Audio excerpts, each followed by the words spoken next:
नमस्ते साथियों। कहा गया है कि वक्त, एतवार और इज्जत ऐसे परिंदे हैं जो एक बार उड़ जाए तो वापस नहीं आते।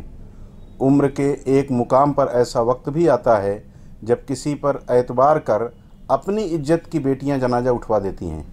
थोड़ी सी लापरवाही, थोड़ी सी लालच नादान बेटियों को ऐसे लोगों के विरुद्ध, ऐसे लोगों के हवाले कर दिया करती हैं जो उन्हें दोजख की आग में जलने के लिए मजबूर कर देते हैं। मैं आज खबर पढ़ रहा था, एक अखबार में छपा था, अरब देश से लौटी जालंधर की बेटियों ने आप बीती सुनाई। एक को इराक में भेज दिया गया तो दूसरी का ओमान में शोषण हुआ। यह खबर पंजाब की है। बताया गया है कि 9 लड़कियों ने हाल फिलहाल अपनी आप बीती सुनाई है, जिसमें बताया गया है कि इन बेटियों को नौकरी का झांसा देकर अरब देशों में ले जाया गया। एयरपोर्ट पर ही उनका पासपोर्ट जब्त कर लिया गया और फिर वहां से लाकर एक कमरे में कैद कर दिया गया, जहां उनकी बोली लगाई गई और उन्हें जानवरों की तरह नीलामी में खरीदने वालों ने उनका मानसिक और शारीरिक शोषण प्रारंभ कर दिया। जब मन भर गया तो किसी और के हवाले कर दिया गया। किसी तरह हिंदुस्तान लौटी इन बेटियों की दर्द भरी दास्तां सुनकर कष्ट और आक्रोश दोनों जन्म लेता है।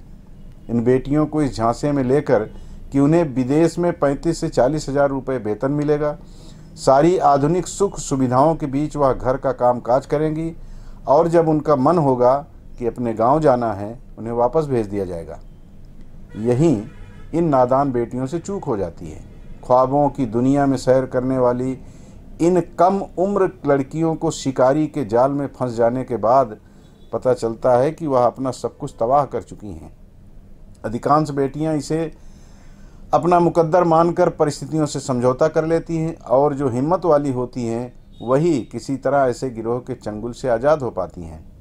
ऐसा न जाने कब से होता आ रहा है। पंजाब और उसके आसपास के राज्यों से मानव तस्करी की खबरें अक्सर आम होती हैं, लेकिन उससे सबक न लेने वाले किसी गिरोह के चक्कर में फंसकर अपनी ज़िंदगी तबाह कर लेते हैं। ऐसा नहीं है कि ऐसा सिर्फ दिल्ली या पंजाब के आसपास ही घटित होता है। छत्तीसगढ़ भी इस पाप कर्म से अछूता नहीं है। वनांचल क्षेत्र से भोली भाली लड़कियों को कथित प्लेसमेंट एजेंसी के दलाल नौकरी दिलाने की लालच देकर महानगरों में भेज दिया करते हैं। वहां कथित प्लेसमेंट एजेंसी के लोग रईसों के घरों में काम करने के बहाने लड़कियों को भेज देते हैं और फिर वहां यह घरेलू काम के बहाने दौलतमंदों की हवस की पूर्ति करने वाली मशीन बना दी जाती हैं।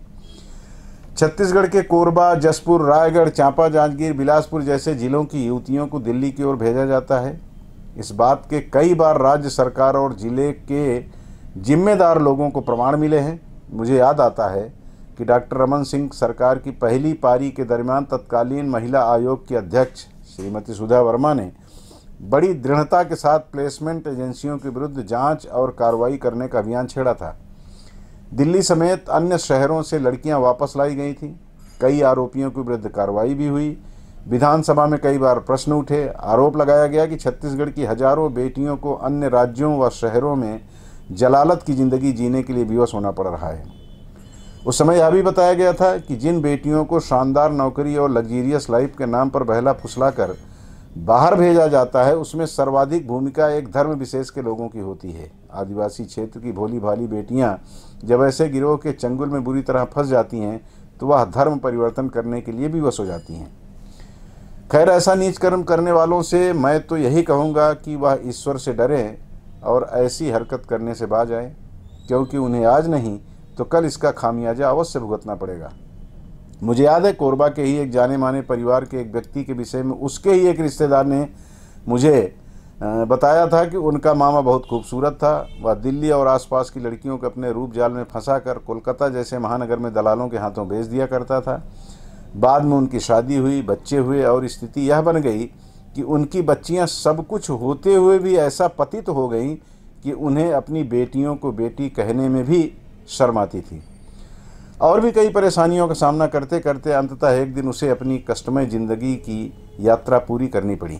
यह बताने का मकसद सिर्फ एक है कि हम जो कुछ करते हैं उसका खामियाजा हमें इसी दुनिया में भुगतना पड़ता है। किसी ने कहा है ना कि मत खेल किसी की इज्जत से पाप होगा। कल को तू भी किसी लड़की का बाप होगा, खुद को कभी माफ़ नहीं कर पाएगा अगर ऐसा कुछ तेरी बेटी के साथ भी होगा। गुर्बत की ज़िंदगी जीने वाले माता पिता की बेटियों, आपको भी सतर्क रहना होगा, वरना समाज में हर जगह दिखाई देने वाले दरिंदे आपकी इज्जत को तार तार करने में कोई कोताही नहीं बरतेंगे। जय हिंद, जय भारत।